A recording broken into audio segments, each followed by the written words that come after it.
Hello दोस्तों। तो last class में हम लोगों ने ऑक्टेट रूल पढ़ा था और आज जो हम लोग स्टार्ट करने वाले हैं वो है कोवैलेंट बॉन्ड। कोवैलेंट बॉन्ड क्या होता है, तो इसका ब्रीफ आइडिया मैंने आप लोगों को लास्ट क्लास में दे दिया था। वो है कि कोवैलेंट बॉन्ड कैसे बनता है। वो बनता है शेयरिंग ऑफ इलेक्ट्रॉन से। कैसे बनता है? शेयरिंग ऑफ इलेक्ट्रॉन से। तो कोवैलेंट बॉन्ड का एक अच्छा एग्जाम्पल है वो है कि Cl2 मॉलिक्यूल। तो सबसे पहले देखते हैं कि ये Cl2 फॉर्म क्यों हुआ है। तो सबसे पहले देखिए कि Cl2 किस ऐसा एटम से बनेगा। वो है Cl एंड Cl, मतलब दो क्लोरीन एटम मिलके एक Cl2 मॉलिक्यूल बनेगा। तो सबसे पहले देखते हैं कि Cl2 मॉलिक्यूल फॉर्म क्यों हुआ, क्लोरीन क्यों रिएक्ट करने गया, क्या उसकी मजबूरी थी। तो सबसे पहले देखिए कि यह है आपके क्लोरीन एटम का एक डायग्राम, जिसमें देखिए कि फर्स्ट शेल में उसके पास 2 इलेक्ट्रॉन, नेक्स्ट शेल में उसके पास 8 इलेक्ट्रॉन, उसके बाद शेल में उसके पास 7 इलेक्ट्रॉन। अब देखिए ये हम लोगों के पास दूसरा क्लोरीन, तो इसको हमने रेड कलर से इसके इलेक्ट्रॉन्स को रिप्रेजेंट किया है। इसमें भी देखिए कि इसके फर्स्ट शेल में है 2 इलेक्ट्रॉन्स, सेकेंड में है 8 इलेक्ट्रॉन्स और थर्ड में है इसके पास 7 इलेक्ट्रॉन्स। और लास्ट क्लास में हम लोगों ने ये जाना था कि ऑक्टेट रूल के हिसाब से यदि वैलेंस शेल में 8 इलेक्ट्रॉन्स होगा तो वो मोस्ट स्टेबल कॉन्फ़िगरेशन होगा। पर इसमें क्या है, ये तो 7 इलेक्ट्रॉन्स है, तो ये तो ऑक्टेट रूल के हिसाब से ये स्टेबल नहीं है। तो इसको क्या करना पड़ेगा, स्टेबिलिटी गेन करना पड़ेगा। अब स्टेबिलिटी गेन कैसे कर सकता है ये, या तो ये क्लोरीन क्या कर सकता है कि किसी और एटम से एक इलेक्ट्रॉन ले सकता है, जैसे कि सोडियम, जैसे हमने देखा था कि NaCl के केस में, या फिर ये क्या कर सकता है कि किसी के साथ शेयरिंग कर सकता है इलेक्ट्रॉन को। अब सोडियम तो यहाँ पर है नहीं, पर एक क्लोरीन जरूर है, तो ये दोनों क्या करते हैं कि इलेक्ट्रॉन्स का शेयरिंग करते हैं ताकि इनमें क्या हो जाए, ऑक्टेट पूरा हो जाए। अब देखिए ऑक्टेट पूरा होने के लिए इनको कितने इलेक्ट्रॉन चाहिए, हर एक क्लोरीन एटम को 1 इलेक्ट्रॉन। तो ये लोग क्या करते हैं कि एक एक इलेक्ट्रॉन को हर क्लोरीन एटम अपना शेयर करता है। तो फिर देखिए ये एक क्लोरीन एटम है, ये एक क्लोरीन एटम है, ये दोनों जब साथ में आएंगे ताकि इनके ऑक्टेट इनका कंप्लीट हो जाए, तो क्या फॉर्म होगा, Cl2 मॉलिक्यूल, मतलब क्लोरीन मॉलिक्यूल। ये कैसे होगा, देखिए इस क्लोरीन का यदि इलेक्ट्रॉनिक कॉन्फ़िगरेशन देखें तो ये क्या है, 2 8 एंड 8, मतलब इसका क्या हो गया, ऑक्टेट इसका पूरा हो गया। तो ये पार्ट तो स्टेबल हो गया। इसमें देखिए इस वाले क्लोरीन एटम का, इसका देखिए 2 8 एंड 8, इसका भी क्या हो गया, इलेक्ट्रॉनिक कॉन्फ़िगरेशन, इसका भी ऑक्टेट पूरा हो गया। तो ऐसे तो इसी रीजन के कारण ये जो है कि Cl2 मॉलिक्यूल फॉर्म होता है। तो ये था एक बेसिक सा आइडिया कोवैलेंट बॉन्ड का। अब हम लोग देखते हैं कि इस Cl2 मॉलिक्यूल को हम लोग लुईस डॉट स्ट्रक्चर से कैसे रिप्रेजेंट कर सकते हैं, जो लुईस डॉट स्ट्रक्चर हमने लास्ट क्लास में पढ़ा था। तो देखिए सबसे पहले तो देखिए हम लोग के पास क्या थे, एक Cl मॉलिक्यूल था और एक Cl मॉलिक्यूल था, यही दोनों मिलकर क्या बनाते थे, Cl2 मॉलिक्यूल बनाते थे। तो अब देखिए इस हर एक Cl के वैलेंस शेल में कितने इलेक्ट्रॉन्स थे, 7 इलेक्ट्रॉन्स। तो अब इन 7 इलेक्ट्रॉन्स को हम लोग को रिप्रेजेंट करना है। वो कैसे करेंगे, देखिए 1 इलेक्ट्रॉन, 2 इलेक्ट्रॉन, या 3 4 5 6 एंड 7, इसके हो गए 7 इलेक्ट्रॉन्स। इस क्लोरीन के भी 7 इलेक्ट्रॉन्स थे, 1 2 3 4 5 6 एंड 7। अब क्या होगा, ये दोनों ऑक्टेट कंप्लीट करने के लिए ये दोनों क्या करेंगे, ये दोनों रिएक्ट करेंगे। रिएक्ट करके क्या बनाएंगे, एक Cl2 मॉलिक्यूल। क्या बनाएंगे ये दोनों, Cl2 मॉलिक्यूल। उसमें अब देखिए क्या होगा, इनके जो 7 इलेक्ट्रॉन्स थे वो कैसे रहेंगे, अब ये इस क्लोरीन के आ गए 7 इलेक्ट्रॉन्स और इसके 7 इलेक्ट्रॉन्स कैसे आएंगे, ये देखिए इसके 7 इलेक्ट्रॉन्स आ गए। अब देखिए कि इनका ऑक्टेट कैसे कंप्लीट हो रहा है, लुईस डॉट स्ट्रक्चर से कैसे रिप्रेजेंट कर सकते हैं कि इनका ऑक्टेट कंप्लीट हो रहा है। ये देखिए इस क्लोरीन का देखिए ये आ गया इसका ऑक्टेट, और इस क्लोरीन का देखिए ये आ गया इसका ऑक्टेट। इसमें देखिए इस क्लोरीन के कितने इलेक्ट्रॉन्स होंगे, 1 2 3 4 5 6 7 एंड 8। तो इसमें कितने हो गए वैलेंस शेल में, 8 इलेक्ट्रॉन्स। तो ये स्टेबल हो गया ऑक्टेट रूल से। इसमें देखिए इस क्लोरीन में कितने इलेक्ट्रॉन्स है, ये है 1 2 3 4 5 6 7 8। तो इसमें भी कितने हो गए, 8 इलेक्ट्रॉन्स। तो ये भी क्या हो गया, ऑक्टेट रूल के अकॉर्डिंग स्टेबल हो गया। तो इसी तरीके से हम लोग लुईस डॉट स्ट्रक्चर से भी किसी मॉलिक्यूल को ऐसे रिप्रेजेंट कर सकते हैं। अब जो आप लोगों को बताना था वो है कि आयनिक बॉन्ड कब बनेगा और कोवैलेंट बॉन्ड कब बनेगा। अब सोचिए कि हम लोग के पास एक एटम है, वो है क्लोरीन। तो क्लोरीन के पास कितने इलेक्ट्रॉन है, 7 इलेक्ट्रॉन्स, और उसको चाहिए कितने इलेक्ट्रॉन स्टेबल कॉन्फ़िगरेशन के लिए, वो है 1 इलेक्ट्रॉन। 1 इलेक्ट्रॉन होगा तो उसका ऑक्टेट कंप्लीट हो जाएगा। अब क्लोरीन को ये 1 इलेक्ट्रॉन चाहिए। अब यदि कोई उसको 1 इलेक्ट्रॉन दे दे तब तो उसको उसके लिए बहुत अच्छा है। तब क्या बनेगा उसमें आयनिक बॉन्ड, जैसे क्या होता है NaCl में, NaCl में क्या होता है कि सोडियम अपना एक इलेक्ट्रॉन दे देता है, ट्रांसफर कर देता है क्लोरीन को, तब क्या होता है कि क्लोरीन का ऑक्टेट कंप्लीट हो जाता है। लेकिन इन केस यदि क्लोरीन को ऐसे कोई इलेक्ट्रॉन डोनर ना मिले जो उसको इलेक्ट्रॉन दे, तब वो क्या करता है कि समझौता करेगा कि इलेक्ट्रॉन्स का शेयरिंग करेगा, ताकि इस क्लोरीन एटम का भी ऑक्टेट कंप्लीट हो और जो उसके साथ शेयरिंग करता है उसका भी ऑक्टेट कंप्लीट हो। तो उसमें क्या करता है फिर वो, जैसे कि एक क्लोरीन एटम है और एक क्लोरीन एटम है, फिर ये दोनों अपना शेयरिंग ऑफ इलेक्ट्रॉन करके ये Cl2 मॉलिक्यूल बनाते हैं ताकि दोनों क्लोरीन एटम का ऑक्टेट कंप्लीट हो जाए। देखिए इसके बाद जो हम लोग देखेंगे वो एक बहुत ही इंपॉर्टेंट टॉपिक है। वो क्या है कि हम लोग कोवैलेंट मॉलिक्यूल्स के लिए, कोवैलेंट बॉन्ड के लिए हम लोग लुईस डॉट स्ट्रक्चर्स को कैसे ड्रॉ कर सकते, क्या रूल्स हैं उनके लिए। तो जो सबसे पहला रूल है वो क्या है कि bonds are form by sharing of electrons. Bond कैसे बनेंगे? शेयरिंग ऑफ इलेक्ट्रॉन्स से। जैसे कि इसको हम लोग एक एग्जांपल से समझ सकते हैं। अभी हमने जो मॉलिक्यूल देखा था वो था Cl2। अब देखिए तो ये था हम लोग के पास एक Cl एटम, ये था हम लोग के पास सेकेंड Cl एटम। तो इन दोनों के बीच में क्या था, एक एक इलेक्ट्रॉन ये दोनों शेयर कर रहे थे। तो इनके शेयरिंग के कारण इनमें क्या बना, एक बॉन्ड बना। तो वही है कि bonds are formed by sharing of electrons.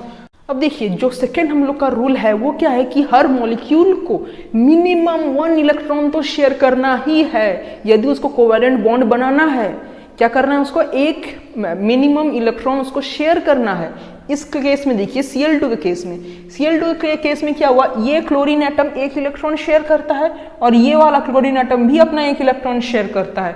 तो इसमें क्या हुआ कि मिनिमम तो एक इलेक्ट्रॉन था, तो ये शेयर कर रहे हैं, तो इसीलिए Cl2 मॉलिक्यूल भी कोवैलेंट मॉलिक्यूल है। अब जो हम लोग के पास जो थर्ड रूल है वो क्या है कि ये दो एटम्स जब कंबाइन होंगे, दोनों Cl एटम्स जब कंबाइन होंगे तो इन दोनों एटम्स का ऑक्टेट पूरा होना चाहिए। मतलब कि जितने भी एटम्स कोवैलेंट बॉन्ड बनाने के लिए वो कंबाइन करेंगे, बॉन्ड फॉर्म होगा, तो बॉन्ड फॉर्मेशन के बाद उन सारे एटम्स का ऑक्टेट कंप्लीट होना चाहिए। इसमें देखिए कि इस क्लोरीन के पास 7 इलेक्ट्रॉन था, इसने एक इलेक्ट्रॉन शेयर किया तो टोटल इसके पास हो गया 8 इलेक्ट्रॉन, इसका कंप्लीट हो गया। इस क्लोरीन के पास भी 7 था, इससे एक इलेक्ट्रॉन शेयर किया तो इसका भी पूरा ऑक्टेट कंप्लीट हो गया। अब देखिए इसमें क्या है कि यदि जो एटम्स जो कंबाइन करते हैं, जैसे क्या था कि Cl2 के केस में एक Cl2 और एक Cl2 कंबाइन करते हैं, तो जो एटम्स कंबाइन करते हैं यदि उनके बीच में जो शेयरिंग होता है, यदि वो एक इलेक्ट्रॉन पेयर का शेयरिंग हुआ, मतलब कि 2 इलेक्ट्रॉन्स का शेयरिंग हुआ, तो उस केस में क्या बनेगा, सिंगल बॉन्ड। और यदि वो 2 कंबाइनिंग एटम्स के बीच में 2 इलेक्ट्रॉन पेयर का शेयरिंग हुआ, तो उस केस में क्या बनेगा हम लोग के पास, डबल बॉन्ड। और यदि किसी मतलब कि कंबाइनिंग एटम्स के बीच में 3 पेयर ऑफ इलेक्ट्रॉन्स का शेयरिंग हुआ, तो उसमें उस केस में क्या बनेगा, वो बनेगा ट्रिपल बॉन्ड।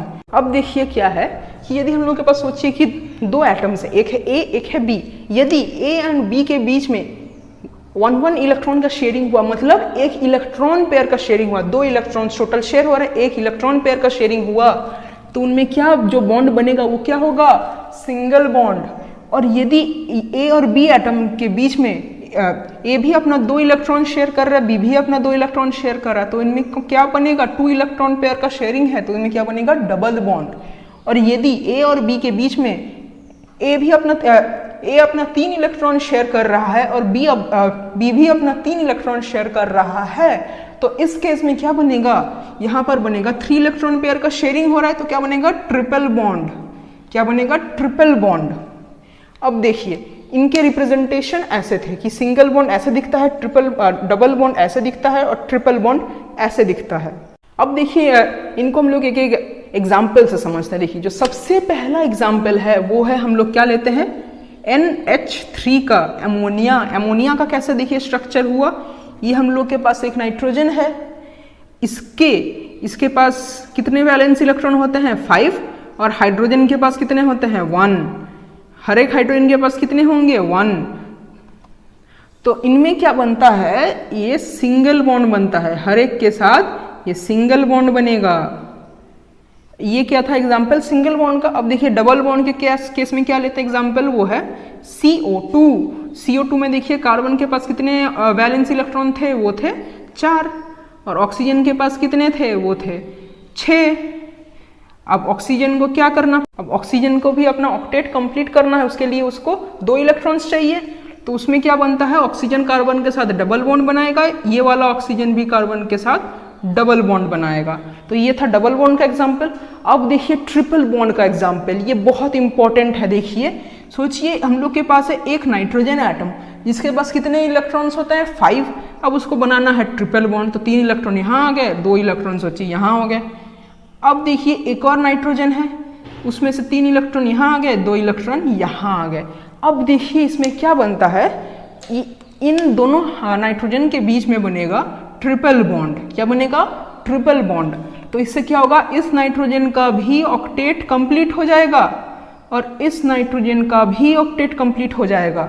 देखिए इस नाइट्रोजन के पास कितने इलेक्ट्रॉन्स हुए, 8, इसके पास भी 8 इलेक्ट्रॉन्स हुए। तो ये क्या बनाएगा, ट्रिपल बॉन्ड बनाएगा। अब देखिए जो इंपॉर्टेंट बात है कि ये जो सिंगल बॉन्ड होता है ये बहुत वीक होता है। सिंगल बॉन्ड से स्ट्रांग होता है डबल बॉन्ड, और डबल बॉन्ड से भी ज्यादा स्ट्रांग होता है वो होता है ट्रिपल बॉन्ड। ट्रिपल बॉन्ड बहुत ज्यादा स्ट्रांग है। आप इसको ऐसा समझ सकते हैं, सोचिए कि आप किसी चीज को खींच रहे हैं फोर्स लगा के।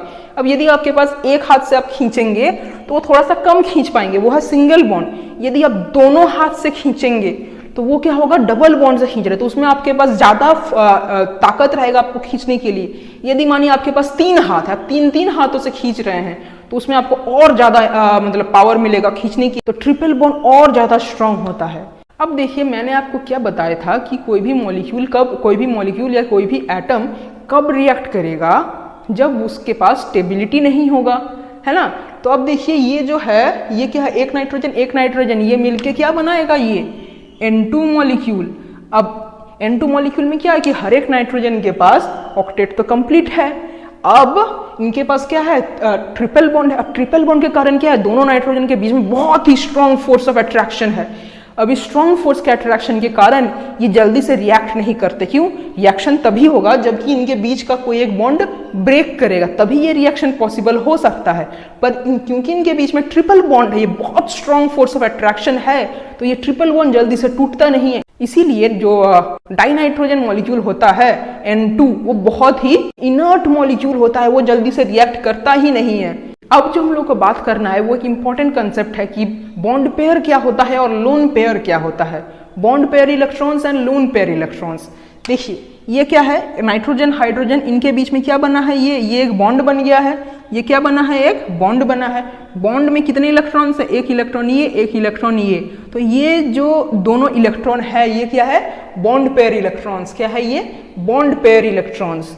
और ये देखिए जो नाइट्रोजन के ऊपर ऐसे ही 2 इलेक्ट्रॉन्स ऐसे ही बैठे हुए हैं, ये क्या है, ये है lone pair electron. Lone pair मतलब क्या होता है, अकेले। तो ये क्या है, ये तो अकेले ही बैठा हुआ है, ये है लोन पेयर ऑफ इलेक्ट्रॉन्स। क्या है ये है हम लोग के पास लोन पेयर इलेक्ट्रॉन्स। और ये जो दोनों है हम लोग के पास, ये है क्या हम लोग के पास, बॉन्ड पेयर इलेक्ट्रॉन्स। क्या है ये, बॉन्ड पेयर इलेक्ट्रॉन्स।